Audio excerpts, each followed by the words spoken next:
We are talking about cross-cultural communication and some of the challenges that go along with that.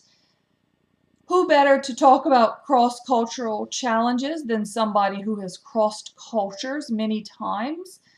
We have a virtual guest speaker today, so I would like you to give your attention to Miss Diane Polit, who will talk about some of the cross-cultural challenges from the viewpoint of a French-American educator and supervisor, as well as the spouse of a French employee who has traveled the globe and moved across the world many different times for the purposes of business and for jobs.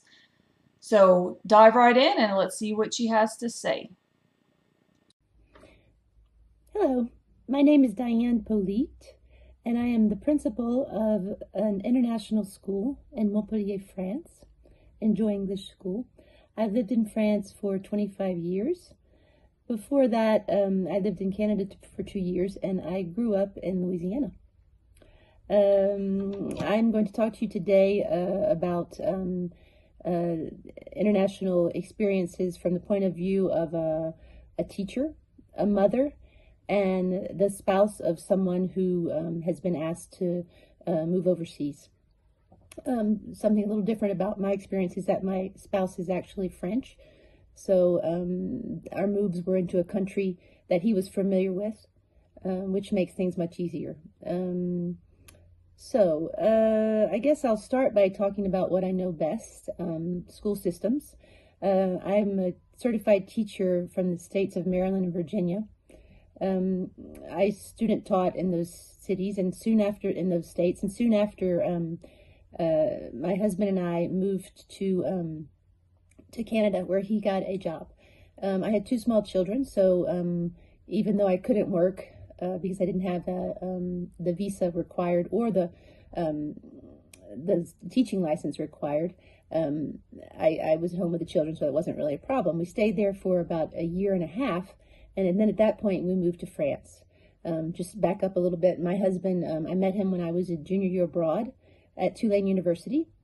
And we got married soon after that and stayed together. So that's kind of the connection of how I met my French husband. So we moved to France in the year 1999, just before the year 2000. And again, I had two small children. No teaching qualifications in the country, and he was moving back to France after living in the States for 10 years to work for Dell. So we were in Montpellier, France, which is the exactly directly south of Paris, as far as you can go until you hit the Mediterranean. So he was working for Dell Computers. So immediately he was surrounded by people his age in the field he enjoyed, and I was at home with two small children, which makes it difficult to meet people. Eventually we had another child and we got into the school systems, and that makes it easier to for a spouse who's at home to meet people and to integrate into the environment. Another thing that I must point out, which is very, very important when you move into a country as someone who is not a citizen of the country, is the language. Luckily for me, my level of French was very good, so I was able to not stick with an expat community, but move out and branch out and find friends, French friends and families. So when the children started school, that was another obstacle, because the school systems were very different. And being a teacher, I was quite demanding about where I wanted to put my children in school. So my oldest son, who is now a musician in California, so that kind of gives you his mindset, was not very academic, put it that way. So my first challenge was with the school systems and making sure he was in a school where everyone didn't have to beat to the same drum. He is a drummer. So that was a challenge, but I had comments like, we'll keep your daughter, who's a year younger, but your son needs to find a different school. So very different than from what I was used to. But we did find a very good school where they accepted children from all walks of life, and that I ended up working in that school. So you just like in any country, I think there are challenges, and you can't say immediately, let's generalize that this French school system is mean to children who have learning disabilities, or learning, and not even disabilities, but different learning styles. That is not at all true. That was not at all true. Although, when you're someone, tells you that about your child, you could immediately think that. So they got into a school system that was good, and I eventually moved back into the school system setting as well. Unfortunately, in this country, as in most countries, you cannot just be a teacher because you have a 4-year degree in education. You have to pass a teaching test, and I couldn't pass the test if I wasn't French, and if I hadn't taken passed taken the courses required to pass the test. So I eventually did get French citizenship, keeping my U.S. citizenship. And just before I wanted to take the teaching test, I was offered a job in my children's school to do English. So I did that for 16 years, just taught English in their school. But I still was missing being a classroom teacher, because I was only teaching English. And in 2018, I was offered a job in an international school where I became a classroom teacher. So I was teaching science, social studies, art, music, all of that in English. And my counterpart, because we work as a partner, the other part of the day, teaches French history and math and French. I worked in that setting for 3 or 4 years, and then COVID came along, and the principal never came back, and I took over that position. So it's a very small school setting. Most of the children have parents who are in research and need their children to be able to speak English because they move around a lot. We also have quite a few American families coming in now, a lot of them from California, who can work remote or who work for companies that exist in the south of France. Now I'm going to talk to you more about my actual job. So I am the principal of an elementary school, preschool to grade 5. In France, school is mandatory at age 3.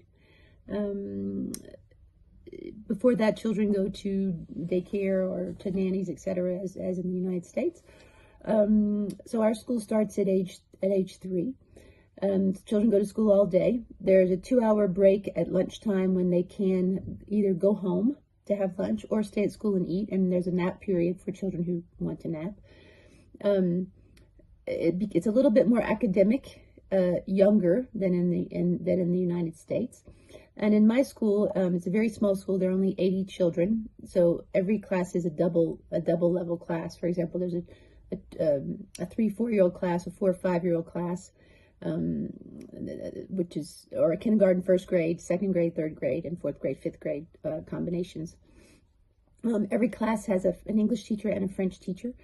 So I only manage 3 other teachers and the teaching assistants and who help with the smaller children, who also take care of the children at lunchtime. Because in our school, since they have 2 hours of English at lunchtime, no one goes home. Everyone eats at school, which is also another big difference with the United States. They have a sit-down meal on real plates, glasses. It lasts an hour. There are several courses. The children are the ones who clean up afterwards, etc. So that's a little different. That's another subject I'll maybe touch on later. So I manage 3 other teachers and all the teaching assistants in the school. I teach, but on Monday and Friday afternoons, I'm in the office, and there is someone who covers for me to do arts and sports usually, and I'm the one who plans the lessons and gives them to this person. Very capable person who takes over for me so that I can do the administrative work. So my job involves making sure that the teachers are following the curriculum. We work on a project, so every year there's a project, making sure that they are planning accordingly. I also make sure that the teaching assistants are, doing their jobs. I give the visits to new parents who are interested in the school. Communicate with getting activities in the school at lunchtime, or principal job. So, big difference in management, which I don't have a ton of experience in as a teacher, is that in France, you cannot hire someone for more than 2 years as a self-employed person without giving them a contract. So all the teachers in our school have contracts. There's a contract that has an indefinite period of that it will an indefinite period of time. It's called a CDI, and there's a contract that you can end at any time called a CDD.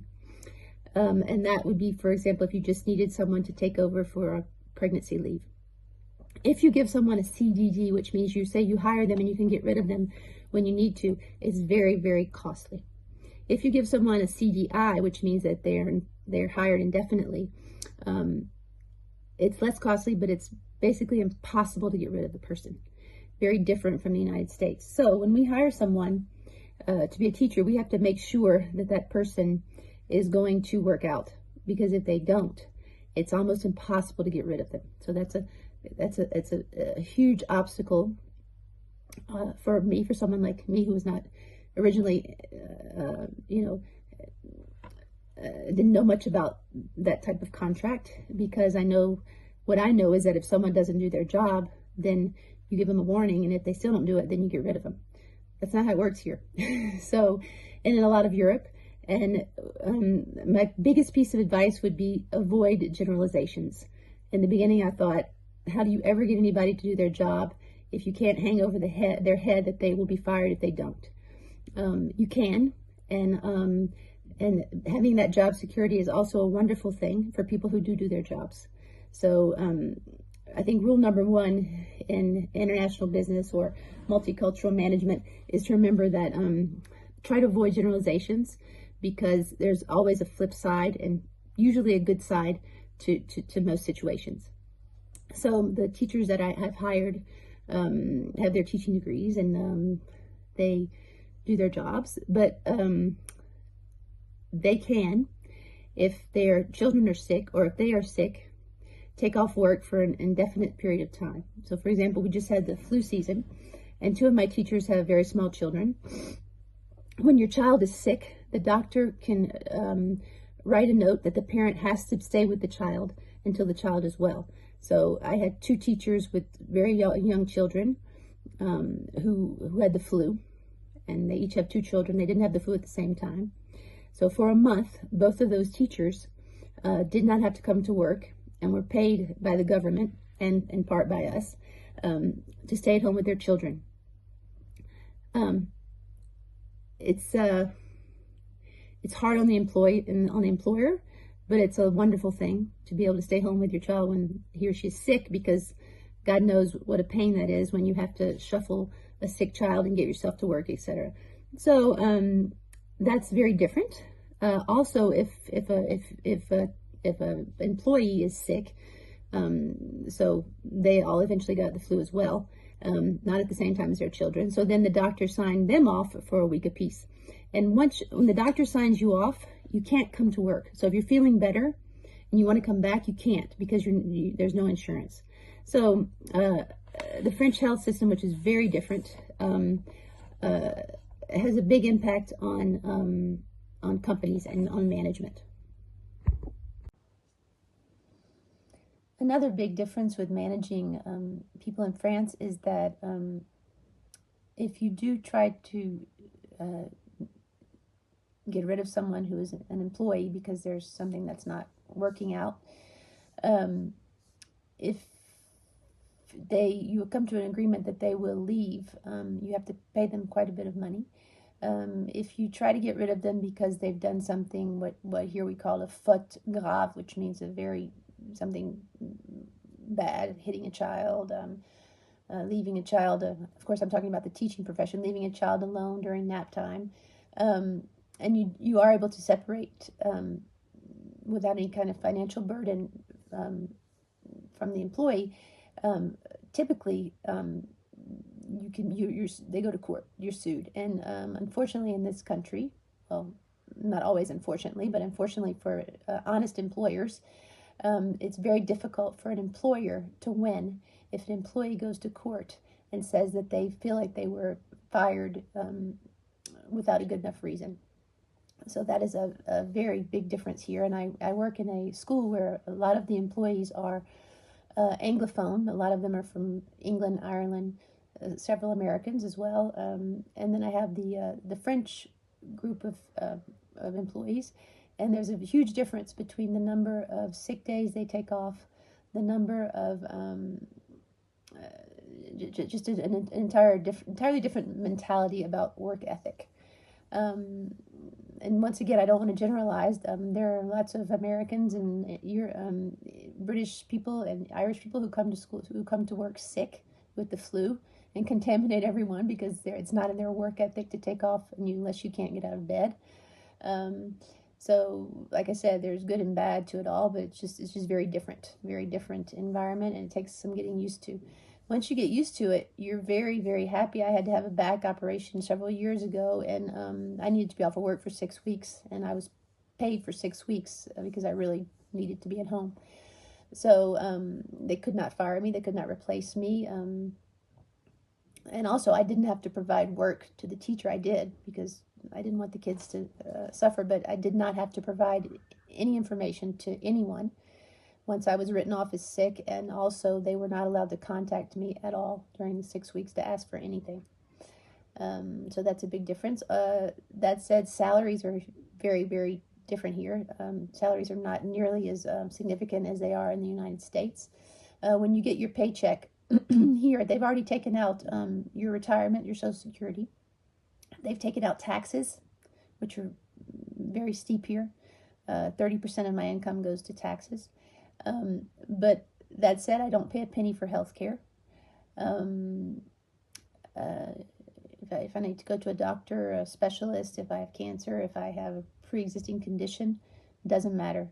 If you lived in France for more than 3 months, regardless of your nationality, you have health care. So we also have a lot more vacation time. If you work in a business situation, it's 5 weeks paid vacation.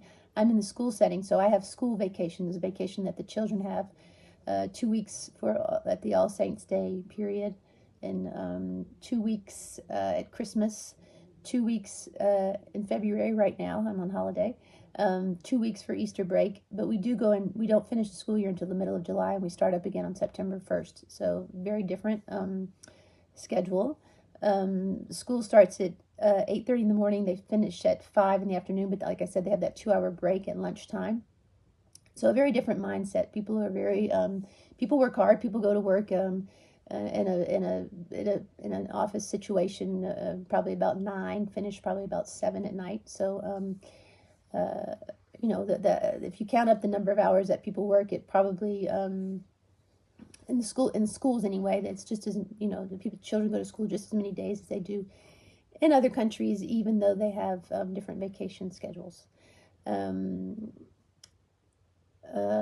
Let's see. I wanted to move on to I talked about salaries, much lower than in the United States, but if you the cost of living also in Europe, as far as groceries go, not nearly as expensive.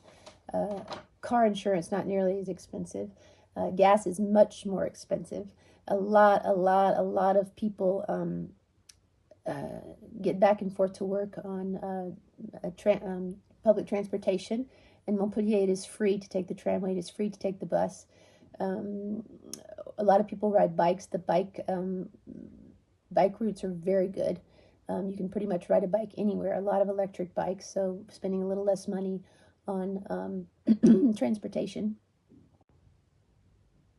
So moving away from the education field, I wanted to talk about something else that is very different culturally in France. All of Southern Europe has been my experience. Customer service. Customer service is not like in the States.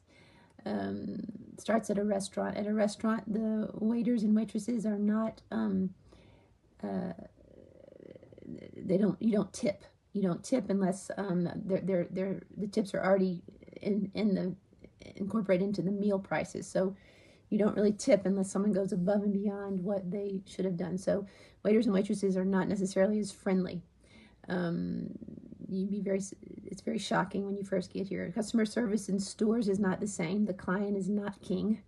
You can't bring anything back anywhere, no matter what you've done to it or how long you've used it. That's very different. Customer service in general. People are much more likely to speak their mind, to say what they think. Critical thinking is very big here. You don't have to agree with people. The best example I have of that is when my daughter, we had probably lived here for 2 years, she was in a ballet class, and her teacher was what I thought extremely strict, not necessarily very nice. And my daughter liked going. She was doing well, so we continued, and I did not badmouth her teacher in front of her. And at the end of the year, I was talking to a girlfriend, an American girlfriend of mine, about this teacher, not knowing that my daughter was close by, saying that the end of the year show was just, she was just very strict, and it was very stressful. And my daughter kind of was around, and she walked over and she chimed in and said, "Mom, she just wants her show to be a success." And after that, I thought, no, it's a different way of thinking. The teacher, she was good. She wasn't mean. She was very strict. They learned a lot. It worked for my daughter. No one else was coming in with stomach aches. So it's not good or bad. It's different. It's different. And I have quite a few examples of things like that. And I noticed that in time, I even became more capable of disagreeing with people. And I think it's a good thing. So as hospitable as I like to be, because I was definitely raised in the South, there is a good side to questioning people, and to not always getting along. I have another example. My husband, when he was in graduate school in the U.S., so he had lived in France for maybe a year. He was in graduate school in the D.C. area, and he was in a sales class. And they had to do a lot of group things, and they were planning this sales pitch with a group of people. And he came home one day, and he said, "Wow, I'm in this group with this guy named Chris. He's a great guy. We were really able to bounce things off of each other, and I hope we'll get to see him again, whatever." And we did end up becoming friends with Chris and his wife. And we laugh about it because Chris had come home that same day and told his wife, "I met this really jerk of a French guy, and everything I said he disagreed with." And that became the big joke. But it's in a nutshell, it's a lot about Southern European culture in a business setting. People like to bounce ideas off of each other and to disagree. Disagreeing is okay to do. To finish, I just wanted to go back to the idea that when you work in a multicultural environment, it's very important, and it's very important for Americans to remember that you need to make an effort to be interested in, or to try to speak at least a tiny bit of even the hellos, the thank yous, the goodbyes, of the language of the person who you have in front of you. So to end, I will teach you a few things in French. Coming from Louisiana and the Thibodaux area, I hope that French culture is still alive down there, and that you all know how to say or understand "Bonjour, je m'appelle Diane Polit. Je suis franco-américaine et j'habite à Montpellier." So to introduce yourself, bonjour, je m'appelle, I call myself, or my name is. Habiter, so j'habite, that's where I live, in Montpellier. Et j'étais ravie de faire cette vidéo pour vous. Bonne journée, au revoir.